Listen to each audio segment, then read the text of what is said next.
All right, everyone. Good evening, and thanks so much for coming out tonight, both in Zoom and in person. Welcome to another installment of the WaterWatch lecture series. So, my name is Brian Taylor, and I'm the educator with the North and South Rivers Watershed Association. If you are not familiar with the NSRWA, we are just a local conservation nonprofit whose mission is to preserve and protect our most valuable natural resource. So, through education programs just like this, as well as an engagement, as well as scientific monitoring and research. We strive to ensure that we have got healthy water, both for people and the environment for now and for forever. So thanks so much for tuning in. By tuning into these programs, you're supporting what we do. So we really appreciate that. Before we begin, I do want to give a shout out to our sponsors for the WaterWatch Lecture Series. Clean Harbors, as well as the Massachusetts Cultural Councils of Hingham, Marshfield, Scituate, Norwell, Pembroke, and Rockland. Thank you so much for your continued support for our programming. So if you are familiar with the WaterWatch Lecture Series, this has been a partnership with Mass Audubon for, oh boy, I think 30 plus years. Yeah. And so I'd like to introduce Steve French on behalf of Mass Audubon. Great, thank you. Yeah. Yep, I'm Steve French and I work for Mass Audubon. And I'm one of the adult educators, and I am thrilled to see you guys here at our Sanctuary Center and all you folks at home. You are the lifeblood of both of our organizations, and we are pretty much aligned with the watershed. And so I'm looking forward to Shawn Carey's presentation tonight. Great. Learn a little bit about photography. I think everybody's going to enjoy this. So sit back and enjoy. Have another cup of coffee or tea, or maybe something a little stronger. Thanks, Steve. Yeah, absolutely. And folks at home, we've got a good 30 plus people tuning in already. Probably going to be more as we go along. If anyone has any questions throughout, feel free to put them in the Q&A tab at the bottom of the Zoom, and then I'll field those to Shawn at the end of the program if time allows. And all of those of you here, you guys are welcome to ask questions throughout. So thanks so much for joining in person as well. So without further ado, I'd like to introduce Shawn Carey, seasoned photographer, who I have seen some of your photos, and it is just fantastic. I'm really looking forward to tonight's talk. So Shawn, great. Thank you. Thanks for the invite from you and Doug. Doug Lowry could not be here tonight. He unfortunately, is Doug, do we know if Doug's online? I could look. Nice to know. Doug, howdy. Doug hurt his back shoveling snow, unfortunately, so I feel bad for Doug. But anyway, thanks for coming out in person and those online.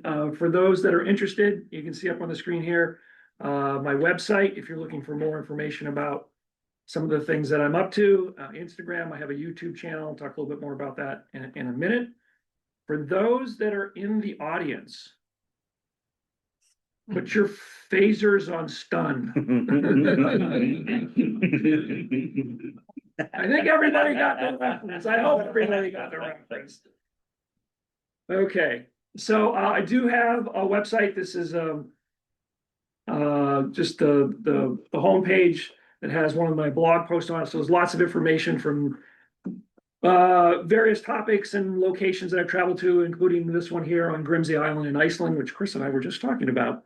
So you can check out my website. Again, lots of information there. I do have a YouTube channel, lots of videos on the YouTube channel, including, and this is a video I did on Grimsey Island in Iceland, so you can check that out if you're interested in learning more about Grimsey. And for those that don't know about it, it's the northernmost inhabited island off of Iceland. It's a really interesting place. And I have product reviews and lots of other information as well. So tonight, we're going to look at bird photography and various topics surrounding bird photography. And this is kind of a goofy photo of me and some of my bird photographer friends on Plymouth Beach.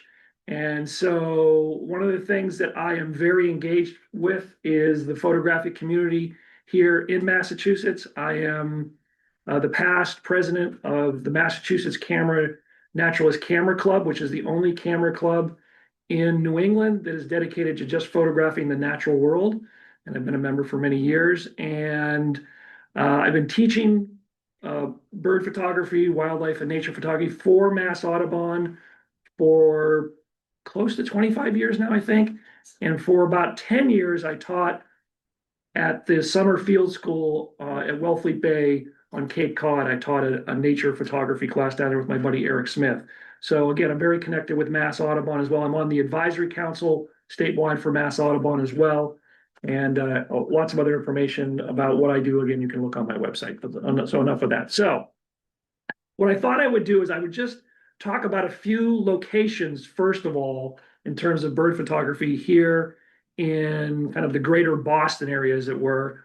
And this is a photo from Mount Auburn Cemetery looking off towards, that's Harvard Stadium that you see there, and then Boston, obviously, in the background. Obviously, this is from the fall. And if you're not familiar with Mount Auburn Cemetery, and those that are in the bird watching community really know about Mount Auburn because it's a real hot spot in the spring. This is a shot from one of the ponds in the spring. And it can be a very good place to certainly go and see birds, and really any time of the year. And I would dare say even this time of the year, a couple of spots there, there's probably some great horned owls that are roosting in the dell, red-tailed hawks, other birds. I wouldn't say it's real birdie this time of year, but there's certainly things to see there. This is the dell, the famous dell. And certainly in the spring, well, actually, even this time of year, I guess, quite often there are great horned owls that are roosting in those pines. It's not typical to see them out in the open like this, but certainly if you were to go there frequently enough, at some point you're going to run into a great horned owl sitting out in the open sunning itself. My office used to be in the Alston-Brighton area for over 20 years. So I was very close to Mount Auburn. I could scoot over there after work or go there before work. And so that afforded me the luxury of being able to pop in there real quick and just run over and see, is there anything in the dell? And then, leave quickly if there wasn't. They have actually, great horned owls have actually nested at Mount Auburn Cemetery and fledged young. This is from more than several years ago now. They fledged, I think it was 2, it might have been 3, but it was at least 2. And it was a real scene there in terms of the general public, because the word just got out. And so they kind of roped it off, and there was big crowds of people that were really not in the birding community, but the word just got out and people wanted to see an owl. And so they kind of became little celebrities there for a few weeks. But the real attraction of Mount Auburn in the spring is to see warblers. And of course, we can see them in many places here in Massachusetts and on the Cape and Daniel Webster Wildlife Sanctuary, which is my favorite place, which we're going to get to in a minute. But here's a black and white warbler. And one of the things I'm going to do through this talk is I'm just going to point out occasionally just some little tips and tricks and that sort of thing about how I approach my photography. And one of the things you'll note is you can see it in the eye of the bird, is a little catch light. And that's something that as a wildlife photographer, you're really trying to capture that catch light, because if you don't have the catch light in the eye of the subject, it almost looks like the subject is not alive. And when the head of the bird turns, it doesn't even have to be bird, any animal, as the head turns, you will see that catch light, and you can see it through your viewfinder. When you look, you'll see that catch light pop in and out. And when you see that catch light, that's typically when you want to hit the shutter. Palm warblers early in the spring, you'll get these palm warblers in very late April and very early May, and by mid to late May, they're gone. I dare say you'd be hard pressed to find a palm warbler the 3rd or 4th week in May. That would be really rare. And mourning warblers, really rare. These show up at the end of the spring season in May. So the palm warbler, the beginning of the spring, and these mourning warblers not until the end. So you wouldn't see this bird in the early part of the spring season in late April or early May. And they are in the birding world skulkers. So they're usually in brush. They're not out in the open typically. So to have one pop out in the open and vocalize was kind of a big deal. And red-tailed hawks. So there are red-tailed hawks that nest at Mount Auburn Cemetery pretty much every year. And the great thing about Mount Auburn, as opposed to what I would call truly wild red tails, and these are wild birds, of course, is because these red tails are in Mount Auburn Cemetery and there's enough foot traffic in the cemetery, they become somewhat habituated to human traffic. And so when they see people, they're not very quick to fly away. Whereas if you encountered a red-tailed hawk at some places, again, not in these urban areas, right in the center like you have in Cambridge here, they'll fly away from you immediately. Here at Mount Auburn, if you see a red tail, it's not always, but typically speaking, you get out of your car when you see one, they're not going to fly away immediately. Screech owls. again, these birds probably nest at Mount Auburn Cemetery. This is one from more than several years ago now. And this was right on the outside there of the dell. So from where this screech owl photo was taken, I could turn and walk about 20 feet and point my camera where you saw that photo of that great horned owl. So it was right literally in the same area. So the dell can be kind of a little hot spot. They do get waterfowl there, wood ducks, which you probably wouldn't think of seeing wood ducks in a cemetery, but there are several ponds at Mount Auburn Cemetery, and in the spring and fall, when these ducks are moving, it's not out of the question to get some of the waterfowl, including these wood ducks. And they do have other nesting birds there, including this downy woodpecker. And this, I'm just going to also throw in a few stories here as we go along. So I talked to a friend of mine who would go to Mount Auburn Cemetery almost on a daily basis in the spring. And he said to me, hey, there's a downy woodpecker nest right on, and I forget the name of the path now, but it was literally right on the path. And it was at eye level. That was the other thing. And so I said, oh, I'm going to take me over and check it out. And I checked it out. And so for about 1 week, almost every day, either before work or after work, I would go set my camera, point it at this tree that you see here, and wait for one of the adults to come in and feeding. And for all of the literally hundreds of photos that I took, I had in my mind what I wanted the photo to look like. This is the only time I actually executed it. Mm-hmm. And so this brings me to the next kind of point here with photography is, for me, when a situation like this pops up and I'm thinking about whatever the subject is, I'm quite often thinking about what is the photo that I'm trying to capture. And as I try to imagine what I think that photo is going to look like, it helps me to better understand where I want to position myself and what it is I'm looking for when I press the shutter. And what happened is, with most of the photos that I was taking, the head of the adult that was feeding was looking away or looking too far close to me. The baby bird that was in the hole, the head was too far in. You couldn't get. So all of these things have to come together. And you think, oh, the subject is there. I'm going to get 50 great photos. It quite often does not work out that way. And then this is a perfect example. And it's not that I don't have other photos I kept quite a few other photos, but literally this is the only one that all of the elements came together, where the adult, in this case, the male, was coming in to feed the young, and everything kind of came together there. Okay, we're going to leave Mount Auburn. We're going to head west of Boston out to Concord, Mass, and to Great Meadows National Wildlife Refuge. For those that are familiar with it, I don't have to tell you much about how it's all laid out, but for those that aren't, there is this path that goes right down the middle of these two impoundments of water, and you're looking at one of them here. And I believe they're man-made, and the Concord River is just on the other side. In the spring, this can be an absolutely fantastic place to see and photograph a variety of birds that we're going to look at. But here's the other point I'd like to make, is that for bird photography, it's quite often about the location and the time of year. So much like where I was just talking about Mount Auburn, where the month of May, spring, is really the hot time to be there, Great Meadows, the time to, in my mind, to really be there is sometime starting in kind of mid-April to about the middle, maybe third week of May. Once you get past the third week of May, what happens is the vegetation that's there has grown a little bit too high. And so a lot of the photographic opportunities that we're going to look at in a second have kind of evaporated. And so I'll elaborate on that more. That is not a bird. But I'm bringing this up because some people might know what this turtle is. Does anybody know what this turtle is? Blanding. Blanding. This is one of the rarest turtles to see here in Massachusetts. Great Meadows has a nesting population, breeding population of blanding turtles. The reason you can sometimes see them, and I've been going to Great Meadows now for 30 years. I've seen all of 3 in 30 years. But the reason that I have seen them is basically what you're seeing here. So again, there's these two impoundments of water, and there's this path, this dike that goes right down the middle.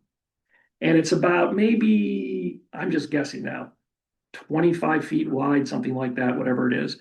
And so what these turtles will do in the spring sometimes is they're leaving one impoundment of the water, they're coming up over top of this path to go the other side. And if you're lucky enough to be in the spot where you see this happening, you'll see it and be able to get a photo. This photo is so old, that's a slide. Bill, it's a slide. And I scanned it. So this is a very old photo. And I actually have photographed them digitally as well. So the only place I've ever, no, I take that back. I saw one Blanding's turtle in Erie, Pennsylvania once as well. But a very rare turtle to see. But the real attraction here is a few species, one of which is photographing red-winged blackbirds, which you think, oh, I see red-winged blackbirds all over the place. Well, you might see them all over the place, but to have a location where you can get what I consider to be kind of better quality photos of them, to have good proximity, and where they're not flying away. And much like I mentioned about those red-tailed hawks at Mount Auburn Cemetery and the fact that they don't necessarily just fly away from you, because this path that runs down the middle there with those 2 impoundments of water, there's lots of foot traffic on a daily basis. And so the birds that end up there in the spring very quickly realize that all this foot traffic, and at a certain point, they're not as likely again to flee because they're somewhat habituated to this human traffic. And certainly that applies to the case of these red-winged blackbirds. And more importantly, when these males in the spring are all jacked up on their testosterone and singing and trying to attract the male, they don't care about you. They're trying to attract the male. And so they will land on these cattails. And that's the other great thing about this, these cattails that are lining either side. So now you have these nice perches. Okay, here's the twist or the kicker. You're hoping for a year when there's not a lot of snow come that spring. Well, what's happened this year? A lot of snow. So I don't know exactly how good or bad it will be, but in years when there's not a lot of snow, there's more cattails that are still standing in the spring. And so they have these nice perches for these red-winged blackbirds to sit up on and to sing off of. Now I'm going to point out another thing. For specific types of photography for, in this case, birds, which is this looking down the barrel of the lens shot, which is actually a very difficult photo to pull off because now I need to put my glasses on so I can comment intelligently on this. If you see here, you're seeing both of the eyes, you're seeing catch light, and the mouth is open, and it's basically looking down the barrel of the lens. If that head angle is off by too many degrees one way or the other, the photo doesn't have the same impact. You really need it straight down the barrel. Slightly off by more than 5 or 6 or 7 degrees one way or the other, the impact is almost completely lost at that point. And I think we'll see a few other examples as we go on. Eastern kingbirds, again, very common in the spring. And again, you'll see them, flying up and down, and they'll be landing on these cattails and so forth. And just, again, affords you really nice opportunities to photograph them. The real, I guess, highlight for a lot of bird photographers, however, is these marsh wrens.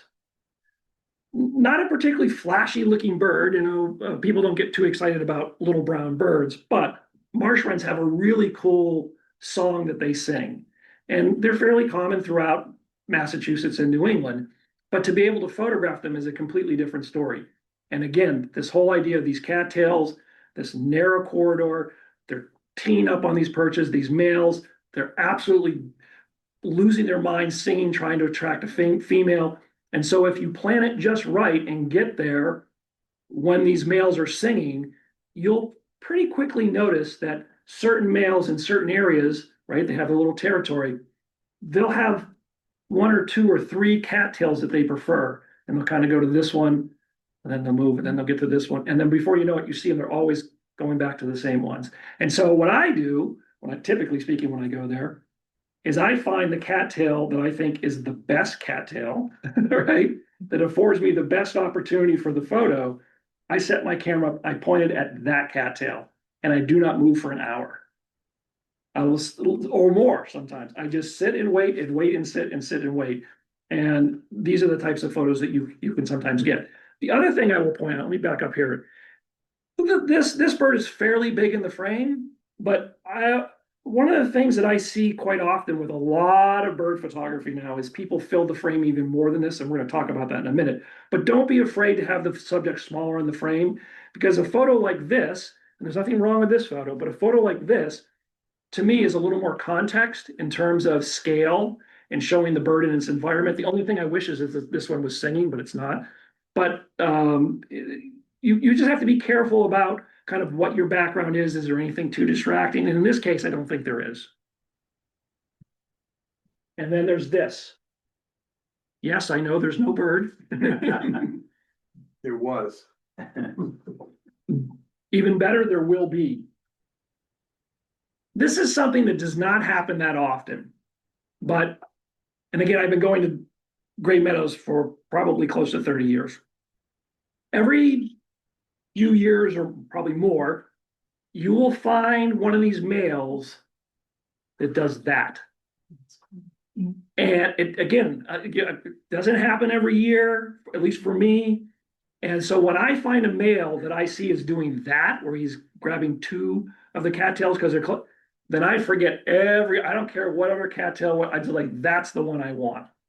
Because it just makes for a much more interesting and dynamic photo, I think, is to have them clutching two of those cattails. But again, the stars have to align. Got to have the cattails close enough. It's got to be close enough to, all of what you're thinking about, like has to come into play. And then the other thing you're noticing with some of these photos, right, is this very clean background here, right? So, the background is so far away, or using a telephoto lens, it just blurs out the background. So that's exactly how I shot it. And I'm going to talk a little bit about equipment as we go on as well. And then swamp sparrows. So again, some people are not very enthusiastic about sparrows. I am. Swamp sparrows, it's a really good looking sparrow in my opinion. These males, same thing as these marsh wrens, they want to sing and attract a male. However, with these swamp sparrows, the window, so to speak, when these males are singing is really pretty short window. You could go to Great Meadows on one day, you won't see a single swamp sparrow teed up. You might hear them singing off, but they're not teed up. You go back the next day, there's like 5 or 6 males are all teed up. You walk right up to them. It's just like, it's a bonanza. You go back 6 days later, forget about it. It's done. It is over. So it's all about the timing for them. And I have never been able, I'll look at the metadata and go, oh, I know when I took that photo, I'll go back. No, forget about it. There's something about how they decide when to do this. I can't explain it. So that's one thing. The other thing is, there's nothing wrong with just a photo of just the bird, but if you're going to try to improve your photography in terms of the appeal to even the general public, or just have a little more snappy of a photo, get the bird when he's singing. And then the other thing I would point out, you're going to see this with a lot of my photos. I much prefer when the head of the subject is looking slightly back towards the camera. Okay, and making a little bit more eye contact. Not always, it's not like a hard and fast rule, but it's like, generally speaking, I don't necessarily want the head of the subject parallel, and I certainly don't want it looking slightly away. Again, typically speaking, I want that head looking slightly back towards the camera.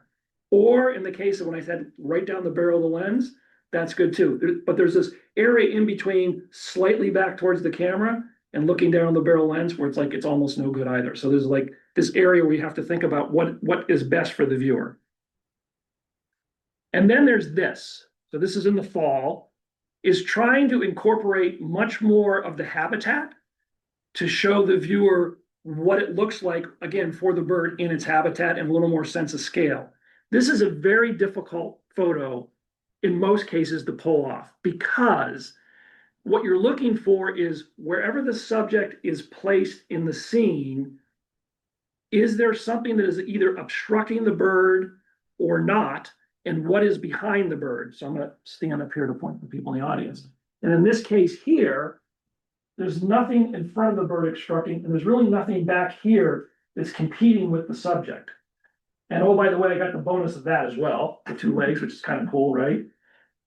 So much so that the folks at Manomet, his wife works at Manomet. Girlfriend. Girlfriend, sorry. I'm gonna jump too far here. They used this for the cover of one of their publications many years ago, because they were looking for something, again, that shows more of the environment. And then the other thing I would say is that when I get, not always, but typically speaking, when I get contacted by, whether it's Mass Audubon or Hawk Mountain or whoever it is, looking for a photo of, pick your subject, they typically want the subject to show what it's like in its environment.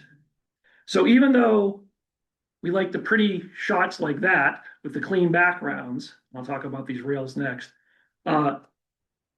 This is typically what people are looking for that are, again, are working for things that are going to be published, right? They want something to show more, not always, but again, typically speaking.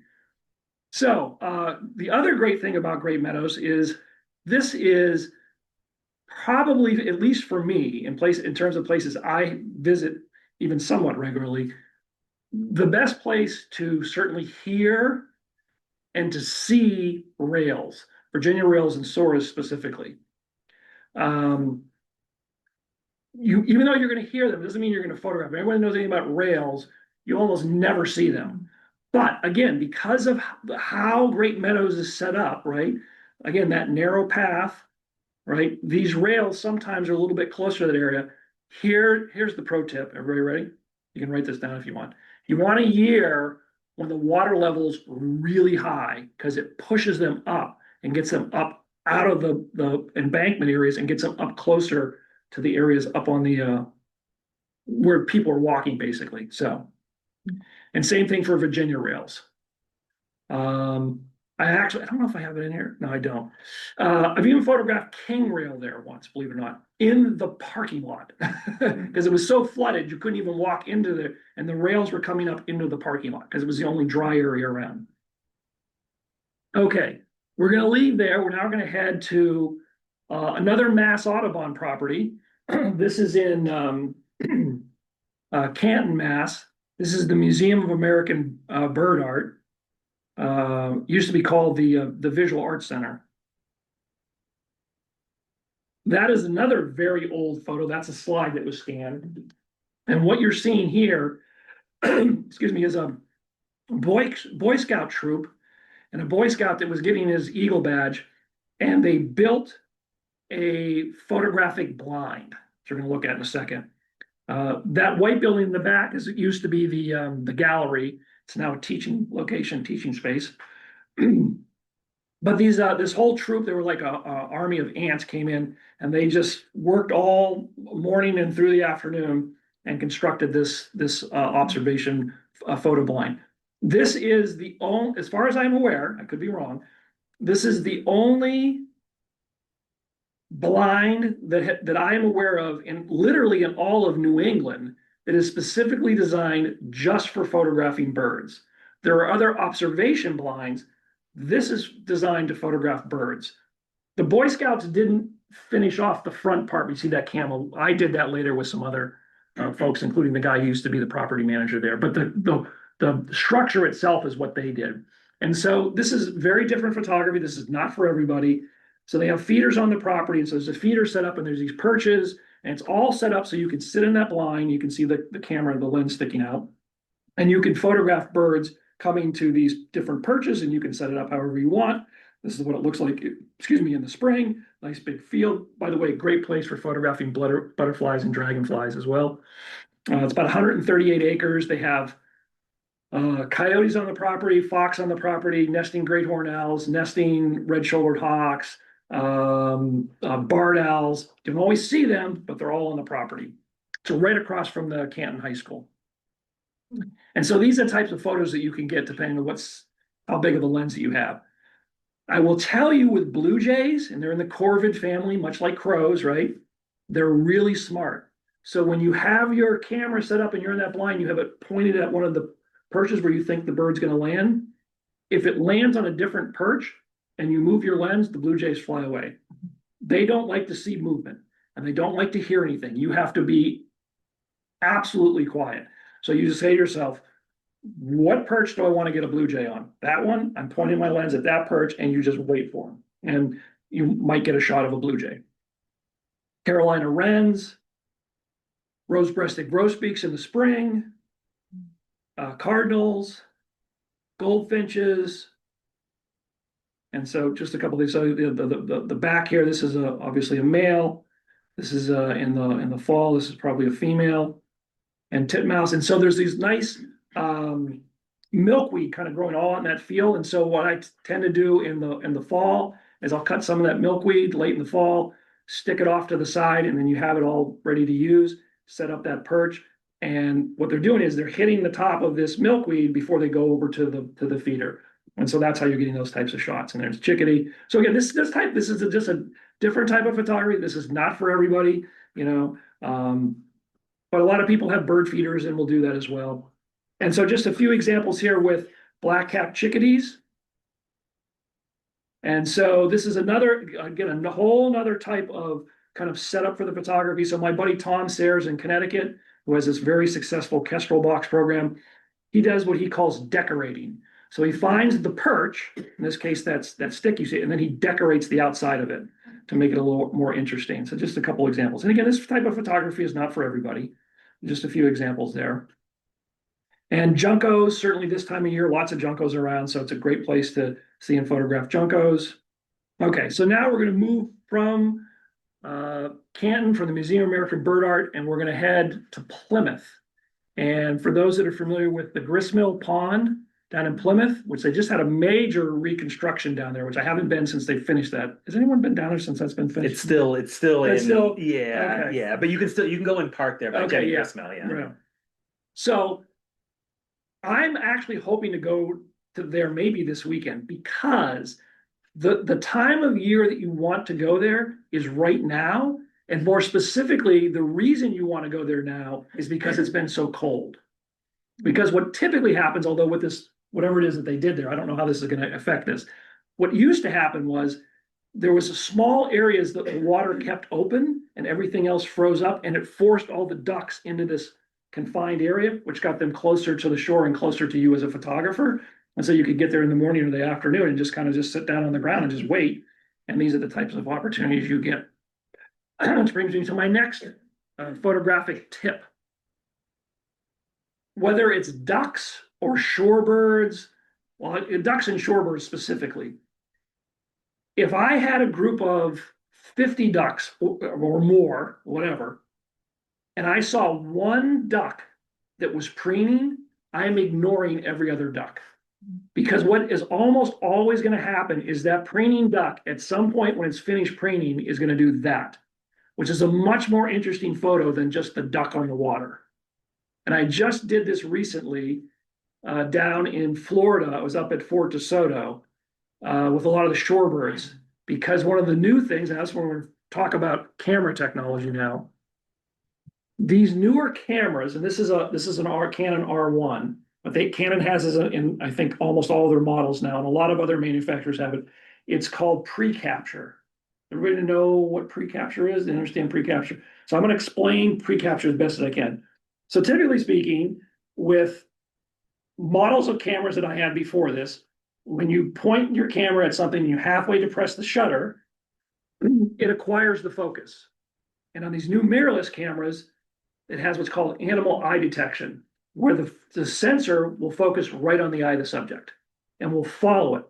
So you don't have to recompose by moving the focus point. The camera does it. So you can just move the camera and it follows the subject's eye no matter where you move the camera, okay? But now with these newer cameras, it's doing one step further. As you're halfway depressing that shutter, it's recording information, and it's in a loop.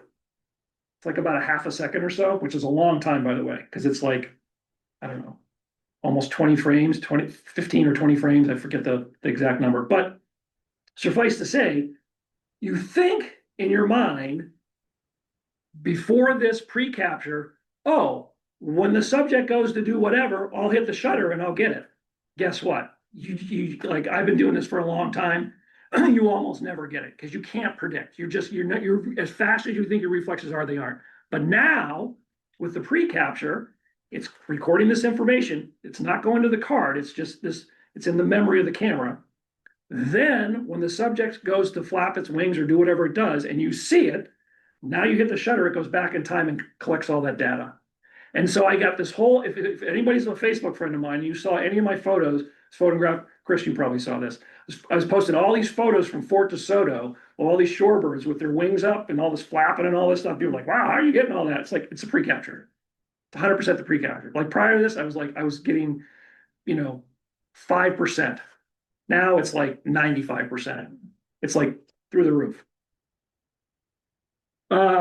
The other thing about the grist mill, again, you're not, for the most part, you're going to see lots of mallards and Canada geese. Not very exciting, but every so often you get a golden eye here and a wood duck here and whatever. In this case, there was a male, a red-breasted merganser, which caught this perch, which it swam around for about 20 minutes trying to swallow this thing, which I don't think it ever did. But this is probably the best place that I'm aware of for seeing and photographing gadwall. Almost every winter there's some gadwall there, and I think it's a very pretty duck. So a great place to see gadwall. And occasionally you will get wood ducks there as well. So again, I'm probably going to try to make a trip down there at some point this weekend real quick just to check it out. Okay. I think many people here recognize this. So we're going to talk about my absolute favorite place to photograph, which is where I first met Chris. This is Daniel Webster Wildlife Sanctuary here in Marshfield. And for those that are familiar, David Clapp, who was the original sanctuary director here, he was one of the driving forces to get this piece of property, which was Dwyer Farm, purchased and basically made into the sanctuary. That building initially wasn't even there. Where that building sits now, there used to be an old silo there, which they took down. But that's the entry building. If you enter that entry building, you'll see a bunch of photos and signings there. Almost all the photos in the entry building of birds are photos that I've taken, including a couple you're going to see here in a minute. So anyway, that's how you enter the sanctuary. Kind of looking off from the parking lot here, down towards the pond off to the right, and you'll see those martin nesting gourds there, kind of off on the far right and left there. We'll talk about that in a minute. And keep in mind that Daniel Webster Sanctuary is, at least for eastern Massachusetts, is a fairly rare type of habitat. There's not a lot of open grassland in eastern Massachusetts. There's lots of salt marsh, okay? But that's not this type of open grassland. And there is others, World's End at Hingham has some, but Daniel Webster is really one of the more interesting pieces of habitat here in eastern Massachusetts. And it has a nice, thriving colony of these purple martins, and they're in these man-made birdhouses or these kind of fake gourds. That population has been monitored for many years, as far as I'm aware of. And so it does offer you the opportunity to see and photograph them, and hopefully you're going to get some shots of them as they're flying in, and maybe even get some flight shots. And for a small bird, you think, wow, how are you going to get a flight shot of a small bird? But again, with this new technology we have that will track the animals, it's a lot easier now to photograph a bird in flight. When I first started photographing birds, back when dinosaurs roamed the earth, I was shooting film, no autofocus, did not exist. It was all manual focus. And back then, there were very few bird photographers. I knew all 5 of them in Massachusetts back then. And nobody was photographing anything that was moving. I mean, if the bird was moving or forget about it. Every photo everyone took, stationary bird.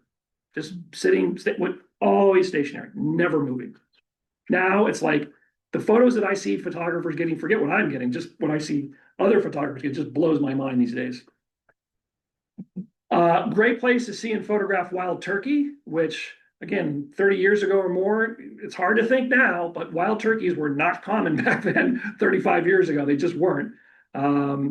In this case, getting them on the path, 3 of them walking straight down. And so one of the things I was doing here is, and you can see it here, I wanted the separation between each of them. So not one of the birds is overlapping or touching the other.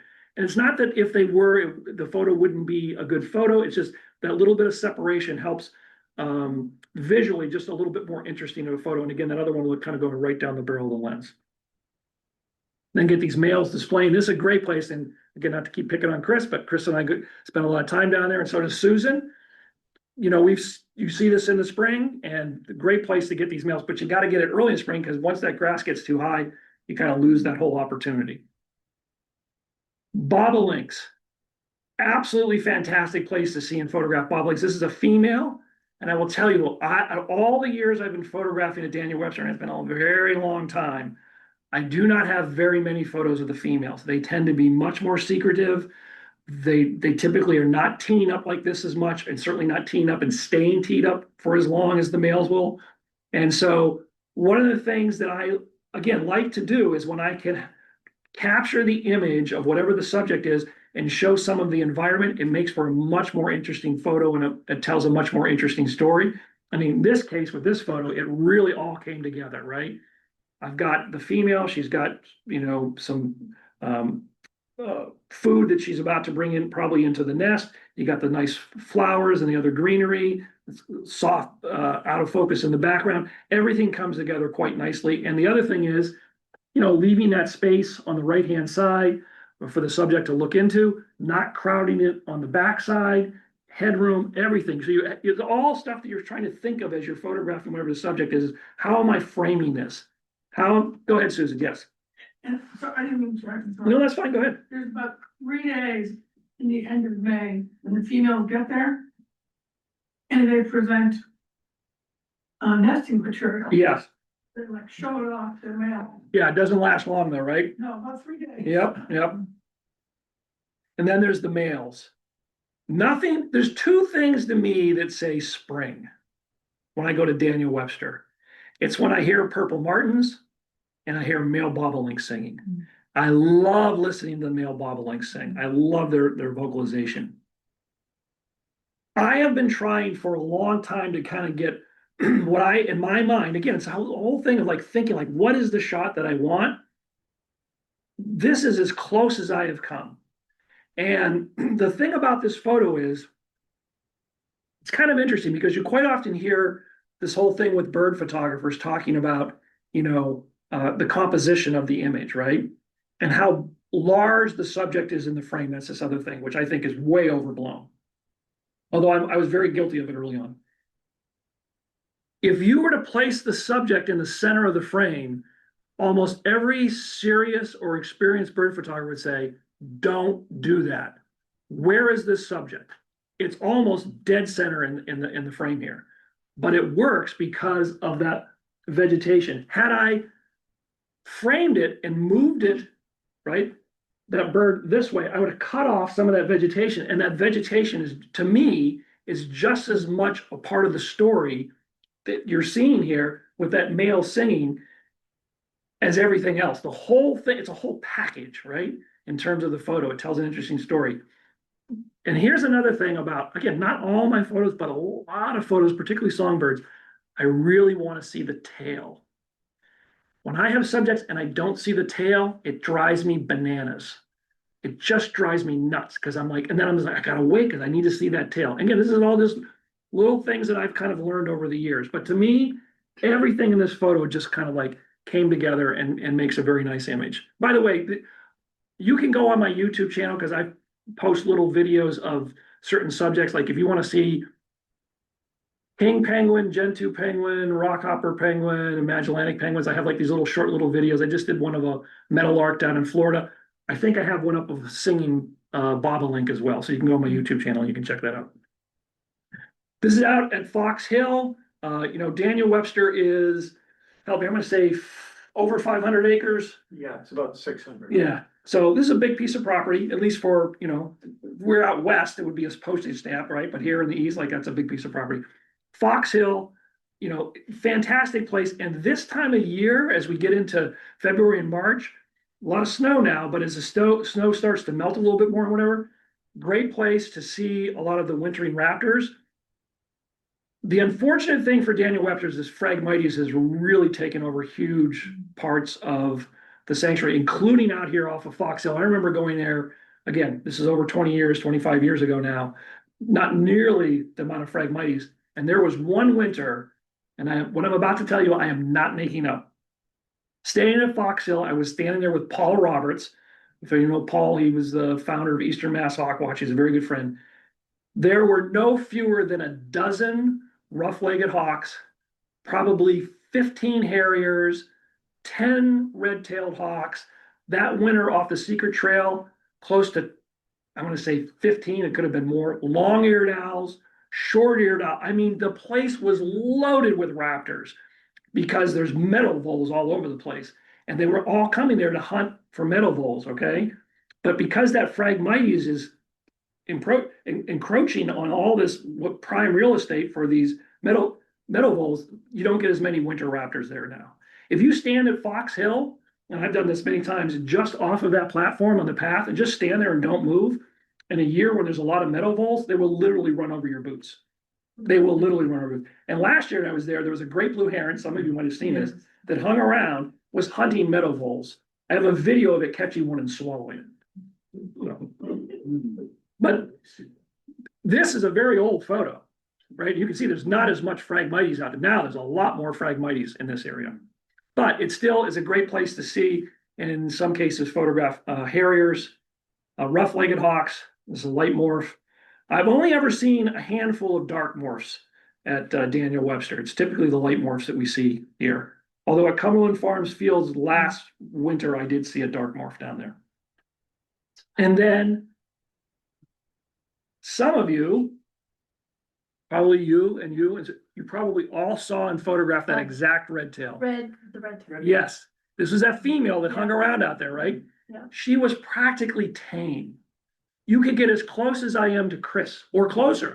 How close did you ever get to that bird? She landed at Linda Fuller's feet once. There you go. Right, because Right. I went down to get a vole Yeah. and her tripod, everything was there. right, exactly.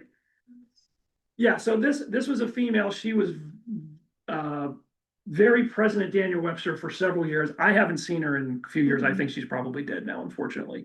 But suffice to say, still a good place to see red tails, and maybe we'll have that experience again to see a nice tame, somewhat not tame, habituated red tail. And then barred owls occasionally, so it's story time again. So this is a fairly old photo, but this is off the secret trail for those that are familiar. And this bird had been hanging around for probably a week to 10 days or more, and the word got out. And so I went down, as a lot of other people did, and we're on the secret trail. And right off the bat, the bird was there, not sitting here, what you see now, but it was sitting in this tree, and it was kind of close to the path and whatever. And everybody was down there trying to take pictures. And I got there and I looked at it and I went, there's no photo. It's just like the branch that it was on, the way it was like, there was, in my mind, it's like, is there or is there not a photo?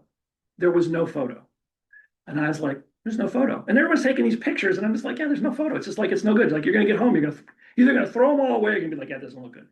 I'm like, there's no photo. So I'm like, I'm looking.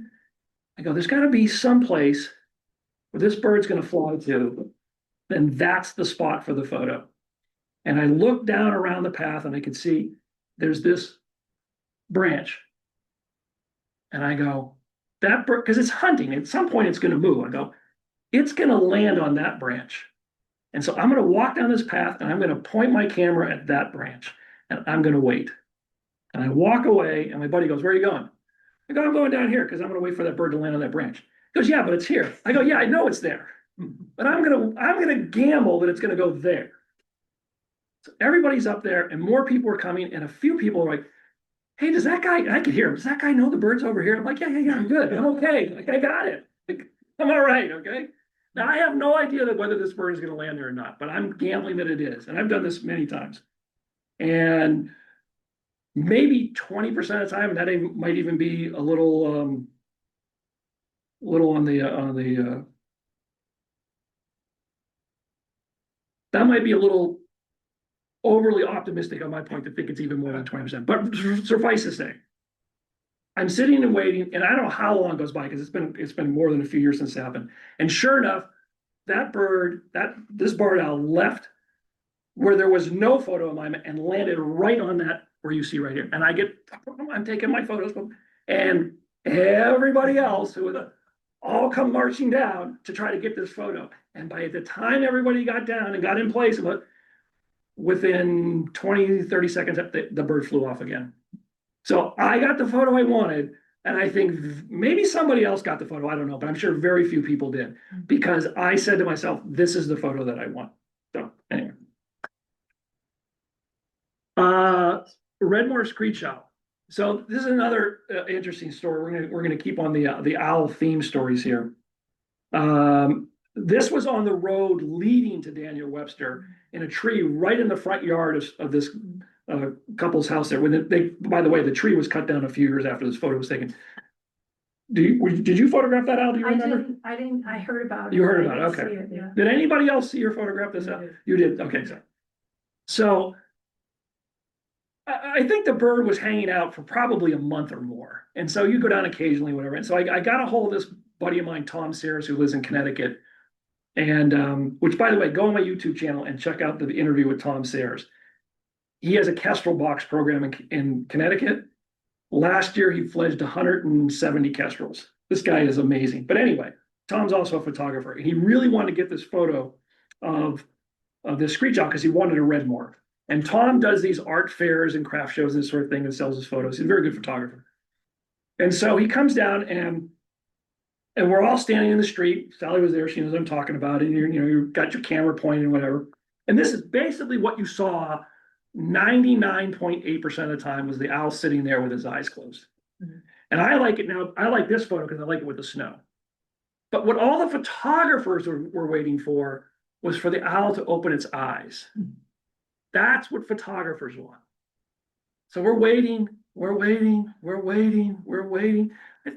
I don't know, an hour and a half to whatever it was. It was like a ridiculous amount of time standing there, just like they're, waiting for the owl to open its eyes. Didn't happen.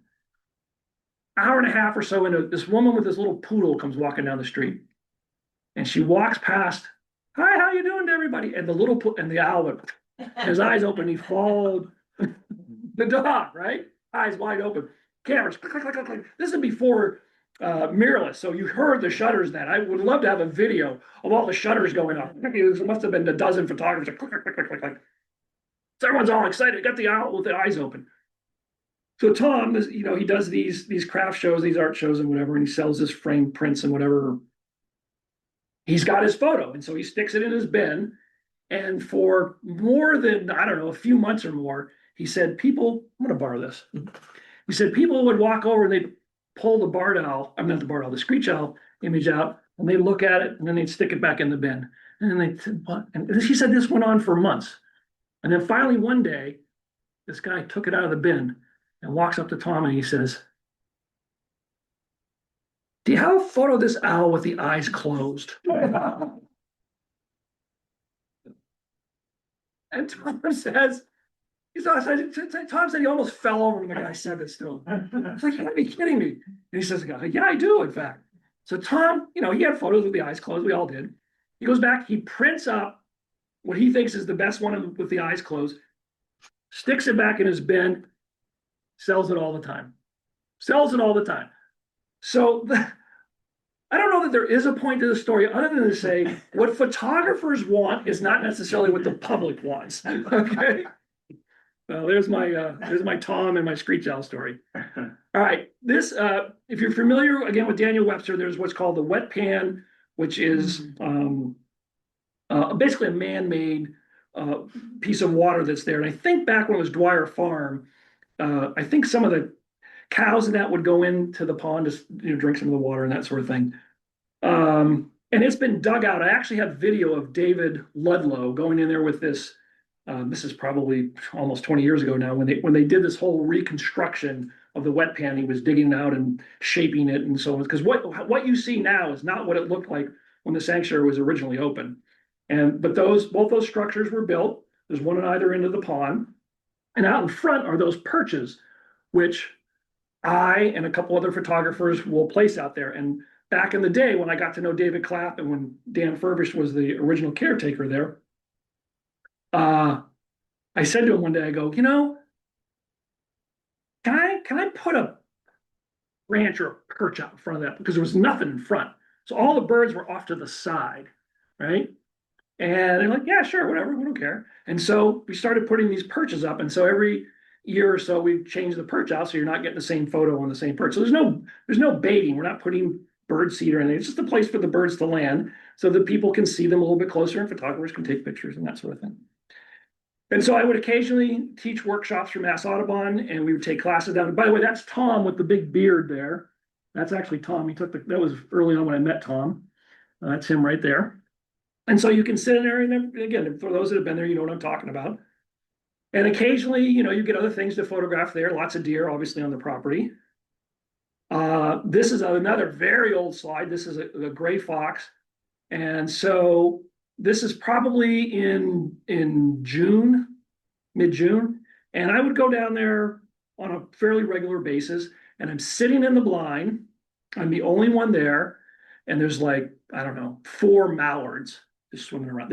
I mean, this is like dead as a doornail for photography. These 2 women walk in. I don't know them, they don't know me, and they, small chit chat, whatever, and they say, what are you photographing? I said, yeah, really nothing, just kind of here, just hoping. I said, you never know what you'll see here. I said I photographed a lot of interesting things, and this is old. This is a slide that was scanned, and that image is in the entry building. You've probably seen it if you've been there. But I said, if you stick around long enough, you'll never know what you see here. He said, yeah, we'll hang out. Within 3 minutes, that gray fox walked out and sat down right there and was staring at those mallards. I almost fell out of that blind. I was like, you have got to freaking kidding me, right? Now, this is back in the film days, right? I am just like, you get 36 shots, so I'm just like, I think I have 10 rolls of film. I'm like, I got to get these shots, and it all happened. So anyway, I don't know, that fox probably sat out there for 20 minutes, which is a lifetime in photography. And eventually the fox just kind of wanders off. And since then, I've only ever seen one gray fox in my other almost 30 years of doing there. These 2 women turn to me and they go, wow, we're so glad you told us to stay. You really know what you're doing. That was amazing. I'm like, I had nothing to do with that one. But I looked like a genius that day, I'm telling you. Wood ducks do nest. They do have, they used to have more wood duck boxes. In fact, I was talking to Doug Lowry about this. We need to put more wood duck boxes out there because there used to be 4. I think there's 1 left. They've all rotted over the years. And I was mentioning to Doug that maybe this early spring we should put out a couple more. So maybe we'll do that. Lots of yellow warblers in the spring. Lots of yellow warblers. Common yellow throats. And again, a lot of this is stuff you can see and photograph right from the blind. Spotted sandpipers. Spotted sandpipers. A lot of people don't think about this, but that is one of the shorebirds that actually does nest in Massachusetts, much like piping plovers and willets, spotted sandpipers. And if you have fresh water in the ponds, they typically are nesting all throughout the state. They probably nest somewhere on the property every year is my guess. And so, but in the spring, again, they'll come in, they'll tee up on those logs and whatever we put out front, which is kind of nice. Kingbirds, eastern kingbirds.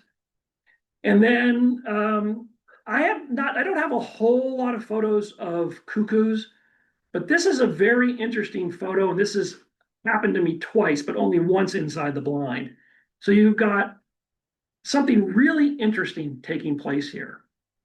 You have 3 different species, if you will, all coming together for this exact moment and this exact photo. I should know what that caterpillar is, and I keep forgetting it, but that caterpillar feeds on that type of willow. And those cuckoos feed on those caterpillars. And so that's the 3 that come together. But here's the really interesting thing. Look where those caterpillars are.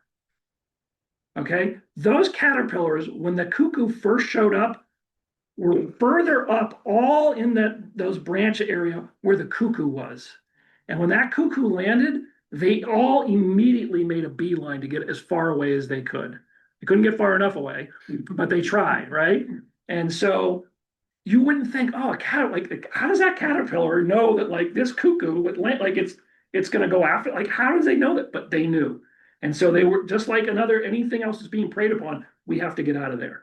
I wish I had actually had a video of it. This is before I was shooting video. And I think the video would have been much more interesting than the photo. But again, it tells a very interesting story. And again, notice that head angle of the subject there as well. Green herons, great place to see green herons. There's another case where, there's been many occasions where I am literally the only person in the blind. This has probably happened to both of you. You're in the blind by yourself, right? Happens occasionally. This green heron shows up and started to do this whole thing with its wing. I have this whole series of photos where it's preening and it's open up. And this went on for about at least 20 minutes. And I have a series of about 100 photos. And I just think I've never had a photo of a green heron doing anything like this ever. It just, again, makes for a much more interesting photo, I think. Lots of tree swallows. There's, all those tree swallow and bluebird boxes that are on the property. So lots of tree swallows there in the spring, and they're very photogenic. And one of the things, again, I like to do with a lot of the subjects is just something a little more interesting. I mean, this is an interesting photo. I like the young branch in the spring, that's an interesting, but if you can get the bird doing something a little more expressive, I think it's a little more interesting. So the thing that I used to do prior to the technology we have now is when I had the subject on the perch, I would literally bury my eye in the viewfinder and I'd have my finger on the shutter. And I would sit there with my eye absolutely buried. I wouldn't move away from it. And I would sit and wait, and I would wait for something to happen so that I could hit the shutter. You don't have to do that anymore. Again, with this new technology, the one thing you can do is you can flip the screen out so you don't have to look at the viewfinder. The focus point tracks the subject. So all you have to do is look at the screen or even have a shutter release, right? And then you can get that type of shot. But the really cool thing now, and some people that are Facebook friends have seen, there's now these external monitors. And so you can attach this to your camera. I'm not going to do it, but you get the point. You attach it to the hot shoe of your camera. And now you've got a much bigger monitor and you can look at that screen. You don't have to look through the viewfinder. You could hold a shutter release. You could watch your screen. And as soon as you see whatever the action is, and now you've got the pre-capture, the keeper rate of like interesting photos is going through the roof, not just for me, but for, I think, really all nature wildlife photographers, because you've got all this technology that's enabling you to get these great shots. So when you go online, you start seeing these photos that are just blowing your mind and you think, man, I wasn't seeing that 10 years ago. Well, the technology is certainly helping. Do you like that for video as well? Love it. Okay. Love it. But for photos and video. Yeah. Both. Yeah, absolutely. And if you can get birds that are mating as well, that's kind of cool. In this case here, I've got I don't have a lot of light, so that there's much slower shutter speed, but the heads of the subject are stationary, so you're able to pull that off. Purple martins. I don't have a lot of great photos of purple martins kind of sitting or perched on things because they're typically up towards the gourds for those people who've been there and up on the post and that sort of thing. So you don't get, but here's when I have gotten good photos of them like this. If you wake up in the spring and it's foggy, make a beeline to Daniel Webster. Because you might say to yourself, yeah, there's no photos to be had. It's too foggy. No. Go.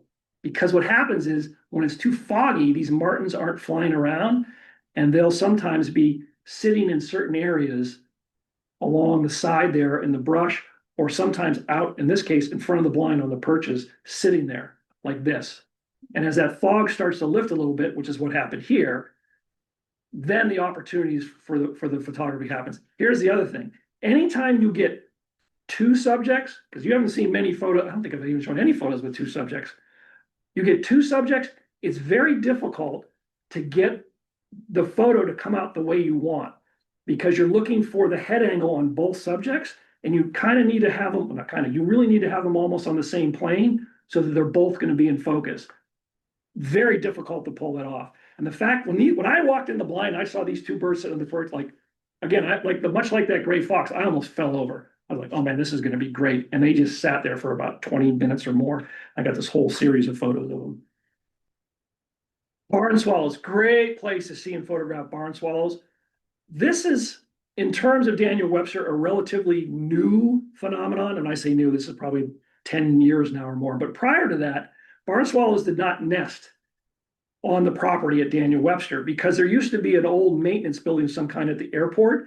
When that got torn down, the barn swallows came over and started nesting in the blinds. And again, for those that are familiar, you walk in the blind, they're literally nesting over your head, or they're nesting out on the eaves right out underneath.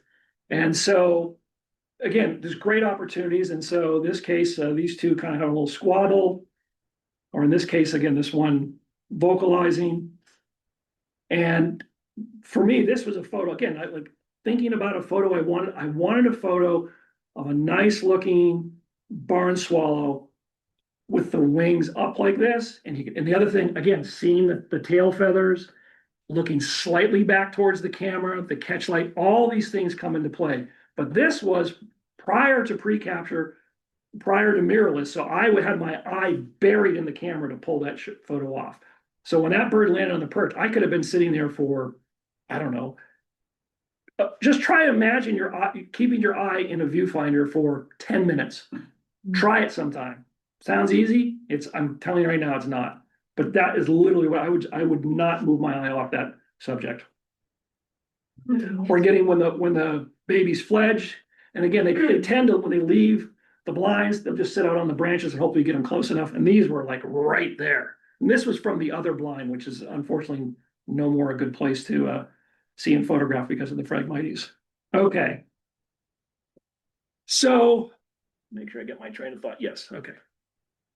We're gonna move over to Plymouth Beach, and I'm gonna tell another story and just talk about, again, some of my thinking in terms of the type of photography that I do.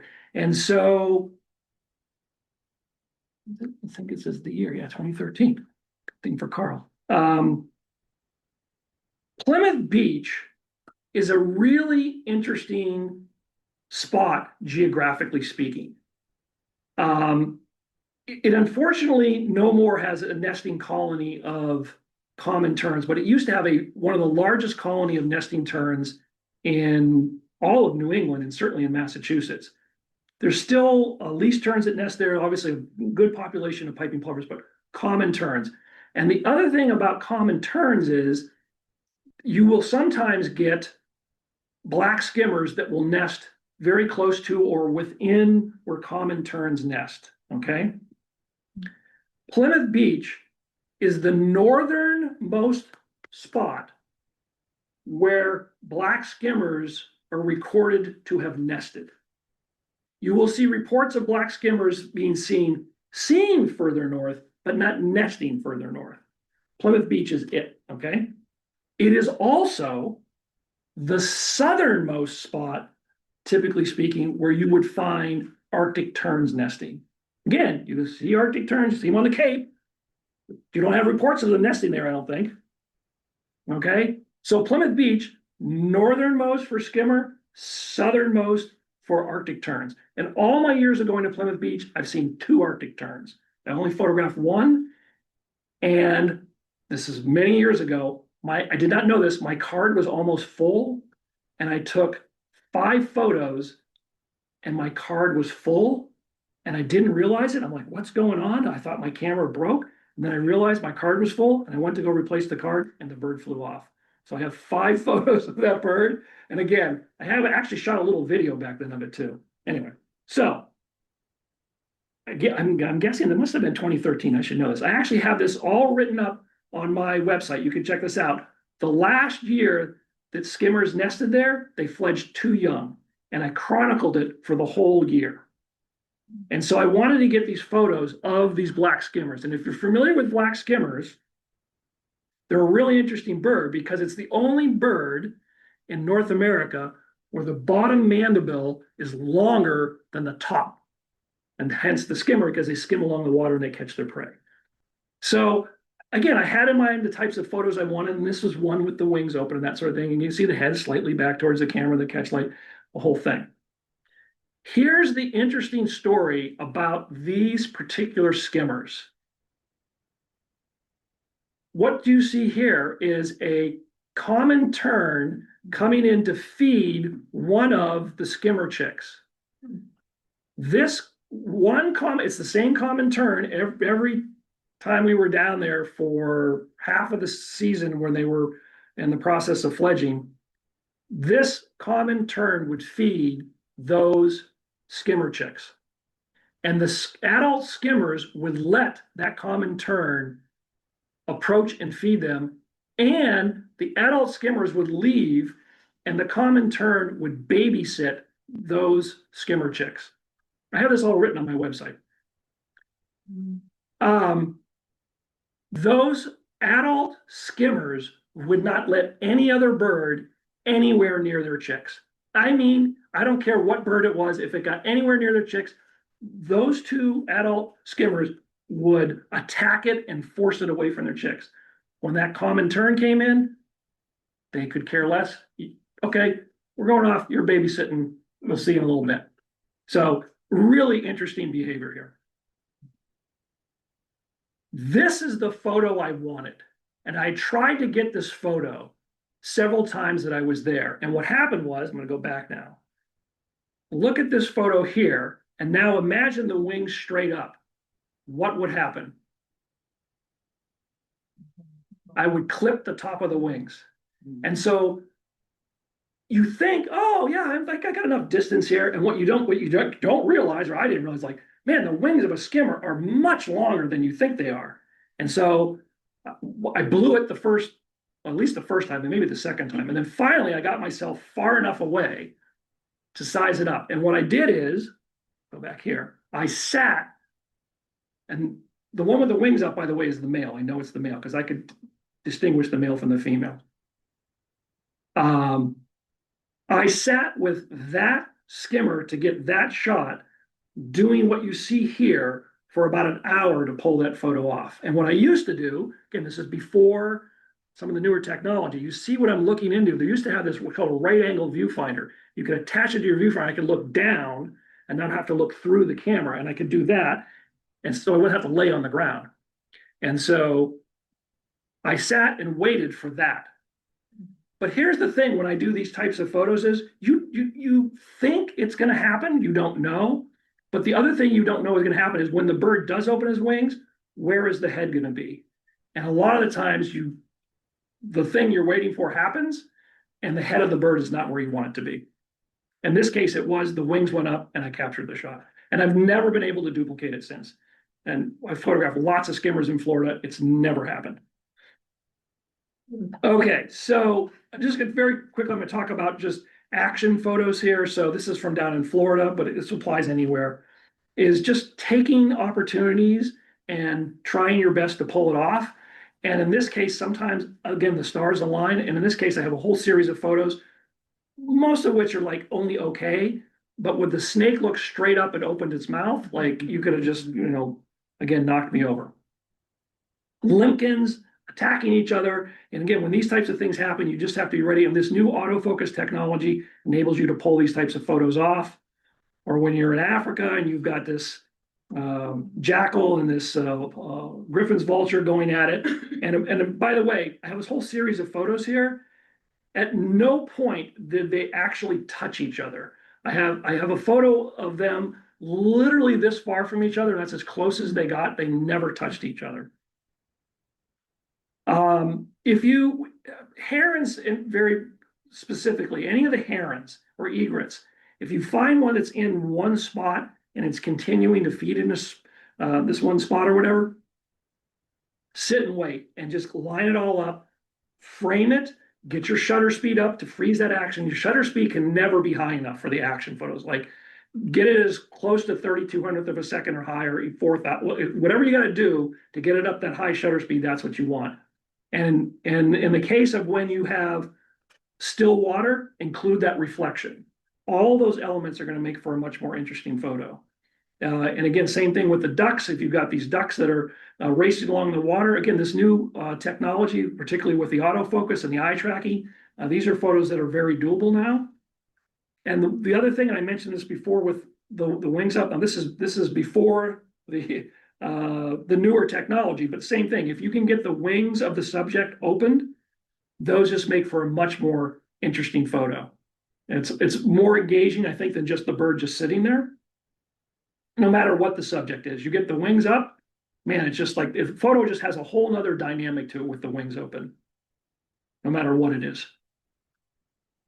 And in the case of this is from down in Florida, but this applies here. If you have whatever the subject is, if you notice it's using the same perch over and over, sit and wait, wait and sit and wait, wait and sit, and eventually you'll get the shot that you wanted. So I'm going to take this in a little bit different area now in terms of just talking about photography in general. And I mentioned this a little bit earlier. One of the things I've noticed over the years, and I was fairly guilty of this early on, is that a lot of photographers think about and constantly talk about, they want the subject like filling the frame. It's full frame. Oh man, it's high five. It's full frame. Oh, we got a full frame. That's full frame. That's great for some photos, but I think in many cases, it's doing you as the photographer and the viewer a disservice because it feels too claustrophobic. And I'm going to give you some examples here. This is a cropped image. I cropped this in the post-processing. That's how I shot it. And to me, this is a more interesting photo It does not feel claustrophobic. It doesn't make the subject feel like it's crammed in there. The same thing here, right? I cropped this post-processing. That's how I shot it.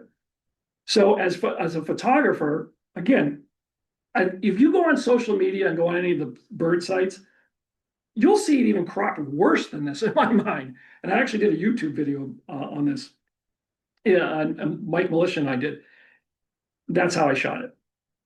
The other thing you want to do is if you've got whatever the subject is, particularly wading birds and shorebirds, if you look at this, where are the feet? Okay, you want to leave room for the virtual feet. So don't cram it in there because it's either right at the bottom or I've cropped the feet off. And so give it some room. Again, here, this is from Daniel Webster, right? But that's closer to how I shot it. Just give it a little more room to breathe. Okay, I think we're leaving at 8:30, right? Yeah. I'm gonna be right on time. Yeah, all right. I'm gonna end on a high note here. Some of you that may have attended my Iceland talk are about to hear a story that I've told before. How many people have attended my Iceland talk? I know Sally did. Okay. Sally, you can probably tell this story. You want to come up and tell the story? Okay, so this applies to many subjects that I photographed, and a little bit to what I just talked about with that black skimmer where I sat and waited for about an hour to get the shot. Okay, so I'm in Iceland. Again, I mentioned this island, Grimsey Island, fantastic place, 2 million nesting seabirds. It's just phenomenal. And so it's July 22, I think it is. It's not almost, it's 24-hour daylight. The land of the midnight sun, the sun dips and then goes right back up, right? So it's never dark. So it's after dinner, and I decide I'm going to go down to the area which is near where the lighthouse is. It's about maybe a 15-minute walk from the guest house. And I had very specifically in my mind wanted to photograph a puffin sitting on a rock, but it had to be a good looking rock. It had to be a rock that had some character to it. I didn't want a rock, because a lot of the rocks you find them, it's got lots of poop on it, right? Because they're pooping all over the place. I wanted a nice looking rock. So I get down there, and within 5 minutes, I find basically what you're seeing here. So what you're looking at is the back of my camera, what I'm looking at. And this is with a Canon R3, so it does have that eye tracking. It doesn't have the pre-capture, but it's got the eye tracking. And on top of that, what you see is microphone, which is here. So I shoot a lot of video as well. And so if you're shooting video, you need to have this windscreen. Because in windy places, if you just have the microphone, it distorts. But if you put that on, then it damps that down and your audio is usable. So I find the puffin, it's sitting on the rock, and I'm sitting on the ground. And I also have, you can see it there on the on the left-hand side, that's a cable release, that cable coming out. And I've got the cable release in my hand. So I'm not looking through the viewfinder, I'm looking at the screen, and I've got the cable release, and I'm sitting on the ground, and I'm sitting and waiting, and I'm taking, a handful of shots like you see there, which is just the bird sitting there. There's nothing special about it. And I'm waiting, because I am going to get something that's going to be a little more interesting. Something that's a little more snappy in terms of the photo. So that's a 600 millimeter lens that's on that camera, but I also have this 100 to 500 sitting there right with me as well. Okay, so that I can take other shots or something flies by or whatever. So I'm waiting, and I'm sitting and waiting, sitting, and I'm getting shots kind of like this, and it's kind of interesting with the legs up. And I like my rock, right? Everyone like my rock. It's kind of a good looking rock, right?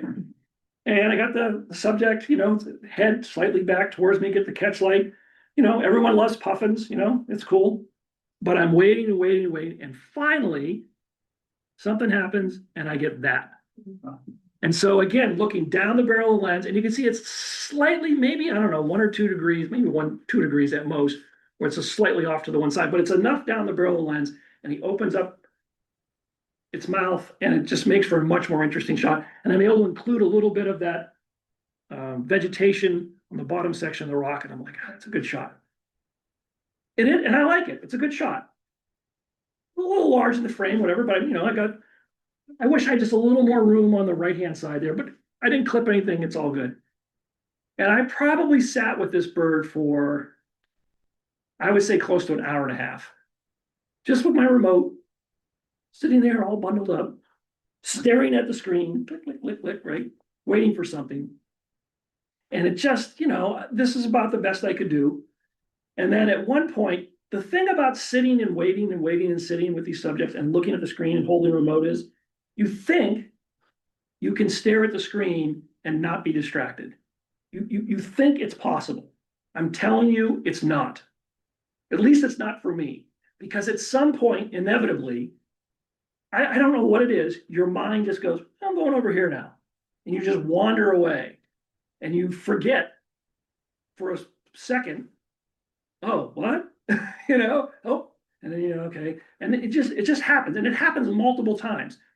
And what I'm here to tell you is when it happens, that is when you miss your shot, inevitably. Okay. But lucky for me, as I'm sitting there, I've got this. This is the 100 to 500 Canon, great lens, by the way. I've got it sitting there with me, and it's sitting on my lap, and I've got the remote. But at one point, I actually let the remote out of my hand, and I can't tell you why. It's been so long. I'm just holding this like this. So I've got my right hand here. I'm just like this, and I'm looking at the screen, and then it happens. And luckily, I had it out to 500. Okay. And so what happened was I see it. I can't grab that remote or hit the shutter on the camera with the 600. So I have to do this very quickly. And that is what I got. And that is the photo I wanted. Because to me, I love this photo. There's nothing wrong with it. To me, that is a much more interesting photo. Much more interesting. And the reason it's much more interesting for me is that, again, I think it tells a more compelling overall story to the viewer. It shows more of the rock, more of the vegetation. You can see the water. That's the water in the background, right? That's the ocean. That's the Atlantic Ocean. The subject's beak is open. He's looking slightly back towards the camera. I've got the head angle exactly how I want it. I've given more room on the right side. It's not so tight. The whole thing comes together. The composition work. And that is a absolutely split-second reaction. You can shoot 30 frames a second with the R3, and I had it set at 30 frames a second. So when I pulled that camera up and I hit the shutter, 30 frames went off in a second. And there's multiples that look like that, of course, and I just picked the best one. But that is how the whole thing came together. And to me, it tells a more interesting story. And so for bird photography, again, this doesn't matter that I'm in Iceland. This is something I've done here in Massachusetts many times, all over New England, Florida, you name it. I've been places. This type of thinking from the type of photography I do, I think works real well. You hear a lot of photographers, I shouldn't say a lot, you'll hear some photographers talk about how I was chasing that bird over there, and I was chasing it. I don't like to chase birds. It's not that I don't, but what I like to do is I like to find a spot where I think the birds are going to be, and I like to be in that spot. And I like to sit and wait for the photo to come to me. Because when you sit and wait, in many cases, and I've shown you a lot of examples, whatever the subject is that you're looking at or trying to photograph, they just go about their business, and at a certain point, they ignore you. They know you're there. It's not like they don't know you're there, but they kind of ignore you because they don't view you as a threat. And so when they go about their business, and you'll see it because if a bird starts preening and you're close to it, it's comfortable enough to preen, you're not a threat, okay? So I've had sometimes people say, why aren't you too close to the bird? It's like, well, I got a big telephoto lens, I'm far away. And oh, by the way, the bird's preening. I don't think it has any, fear of what I may or may not do to it, even though I'm pointing something at it, I'm sure a lot of birds try to point anything at a crow, it flies away, right? Because they kind of get it, like, oh, who's pointing something at me? But you sit and wait, and you wait, and you sit, and you're patient. The photos just kind of come to you. And what I think as a photographer, when you're able to do that, there's just something about it for me that is, I don't want to say more special, but it's just the whole moment of kind of being a part of it. And that animal, that's whatever the subject is, lets you into its environment. to be able to capture that image, it to me is very special to be able to do that. And so, yeah, I'm gonna stop right there, because I think because we'll just leave no room for 8:25. So I did have other things I could talk about, but it doesn't matter. This is kind of where I wanted to end anywhere. So I would just say, kind of in closing, if we have any questions, and we can take questions online, is to get outdoors, enjoy it, and be very respectful of the subjects, respect the environment, respect the birds, respect the habitat. Don't do things to endanger whatever the subject is you're trying to photograph. That's one thing I really take pride in my photography. I've been in many circumstances where I realized very quickly, it's like, I probably shouldn't be here because my presence is not working for whatever the subject is. I can see that there's something going on here that they don't want me here, and I bail out. So with that, I will say thank you for attending. Thank you for the people online. I hope everybody enjoyed it. It's great to see lots of friends and new faces and whatever. And yeah, I'll take any questions if we have any questions. Yeah, thanks, Shawn. Wow. Yeah, that's amazing. Yeah, go ahead. Go ahead. Yes, Phil. I'm just thinking that as I look at all these photos, I think of I guess there's a certain psychology of bird photography. I mean, it's nice to have the right equipment and all that kind of stuff, but when you see a shot, it's obviously influenced by all the shots you've seen somebody else take or you've taken in the past. I've taken, Yeah. but whatever. But I think that it's so important. I think it's so important based on your psychology may be different from my psychology of bird photography or wildlife photography. But the question is, I mean, it's all an accumulation of different photos that I've looked at, and I just wonder if I just look at more photos, it'll change, my psychology of what I think is a great shot. So here's how I would answer that. Yes, I'm always looking at other people's photography, including a lot of my friends that we all share photos together, which I get inspired by. And I also know for me, even though I've been doing this for well over 30 years, that I'm still always learning. And I think my photography, even from 2 years ago, is a little, not drastically different, but it's a little bit different every year because I'm constantly taking cues from things I've done in the past to how to improve to what other people are doing and so forth. And so, yeah, I think you're always trying to learn and evolve as a photographer, no matter what the art is, right? I mean, I was a musician very early on. You always want to improve.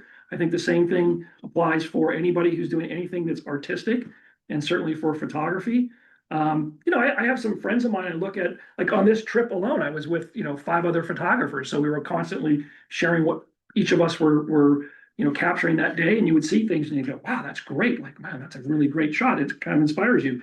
And similarly, they would look at your stuff and go, wow, that's great. Like, not to get off on a tangent here, but there was a spot on Grimsey Island that I found that you could get down in this one area and get almost to eye level on the water. And I have photos of puffins on the water. And my buddy Mike Militia, who had been to this island many times and leads tours there, he looked at my photos. He's like, where the hell did you get the photo of these puffins on the water? I'm like, oh, it's over on the lighthouse and blah, blah, blah. And I explained, he's like, I've been coming there for 10 years. He said, I never knew it. When I get back to Grimsey, Chris and I were talking about this, not enough. When I get back to Grimsey, I am going back to that spot because I only had one opportunity to go there. But yeah, you're always learning for sure. Thoughts on Nikon P1100? There you go, Phil. Which one do you have? I have the 1000. 1000. So I think, and Phil Kyle here, we had a conversation when I was in Florida, a month ago or so, or a month and a half, whatever it was, talking about this very subject because I had recommended a Coolpix camera to Phil, which I've recommended to a lot of other people over the years. If you want a camera to photograph wildlife and you don't want to get into the mirrorless systems, whether it's Canon or Nikon or Sony or whatever, I think that's probably your best option. But just note that you have limitations. So you're not spending as much money. You've got lots of focal length in terms of the reach of the lens. Because that's the thing about photographing birds. A lot of them are really small and you can never have enough lens, particularly here in New England, as anybody here a photographer knows. you almost can never have enough lens. It's very rare in Massachusetts to say to yourself, I need to back up. Right? In Florida, you do it all the time, but not here. So yes, I think that's a very good option for folks that want to have quote unquote a point and shoot, but just note that there are some limitations in terms of what that technology will enable you to do. Okay. Yeah. Any suggestions on when and how to establish copyright or other legal protections for your photos? Don't worry about it. That's a very quick answer, but I'll just tell you, I get this question quite a bit. So the thing about quote unquote protecting your image, once you take the photo, you own the image. You own it outright, okay? If you're posting it to social media or whatever way you're getting it out to the public, if somebody quote unquote wants to steal your image and do something, they're going to do it. There's almost nothing you can do to stop them. Anybody that's legitimate, that's going to purchase your image, right? I'll just give you my examples. So I've been published in the Boston Globe, the New York Times, and on and on, and Science Magazine. Like those people are not going to steal your photos. So if you have a photo that somebody really wants to use for publication, they're going to contact you and they're going to pay you for it. The issue now, for at least for me, and I've had this conversation with many other semi-professional and professional photographers and amateur photographers, is that there's so many people doing this now. And I mean, like, it's just crazy how many people are doing bird and nature and wildlife photography, is that a lot of people just give their photos away, right? So some people will say, oh, I got my photo published and whatever. It's like, okay, there's a difference between being published. If you were published and you're paid, then you're published. If you gave your photo away, then, okay, yeah, it was in whatever the magazine was, but you didn't get paid for it, so you really didn't get published. You just gave the image away. So, but online, again, social media, whatever it is, if somebody's going to quote unquote steal your photo, they're going to steal it. But like, what are they going to do with it? I mean, really, if you put it low enough resolution, I mean, the technology is better. You can do a lot with it, but I just think don't worry about it. Put your copyright on, post it on whatever social media, forget about it. Quite honestly, I don't spend any time worrying about it. I just think it's not a good way to spend your time thinking about things. There's plenty of more important things to do. Go out and photograph, organize your photos, do that sort of thing. So, yeah. What's the name of your YouTube channel? Just Google my name. It's Exploring the Natural World is the name of the YouTube channel, Exploring the Natural World. But if you go on my website, it'll take you to it. Yeah, for sure. Yeah. Any other questions here before we go? Anything else? This is fantastic, Shawn. Thank you. Thank you. Thank Thanks you, so everybody. much. Yeah, thanks for coming out, everyone. You had 50 people online watching. Yeah. Thanks, everybody. Big thanks to our sponsors, Clean Harbors and the Massachusetts Cultural Councils of Hingham, Marshfield, Situate, Norwell, Pembroke, and Rockland. Thank you for your support. Tune in next week for Coexisting with Black Bears in Southeast Massachusetts. Bear sightings are on the rise. Join Mass Audubon Wildlife Southeast District Manager Jason Zimmer to discover black bear biology, population trends, management efforts, and most importantly, you'll learn the key do's and don'ts to help reduce conflict and risk with these amazing animals. So tune in next week for black bears in Massachusetts. Thanks so much, everyone, for coming out today. Thanks, Steve, for having us here at Mass Audubon. And thanks for tuning in for the North South Rivers Watershed Association, Mass Audubon's WaterWatch Lecture Series. We will see you next week. Thanks, everybody. Have a good night. Thanks, Shawn.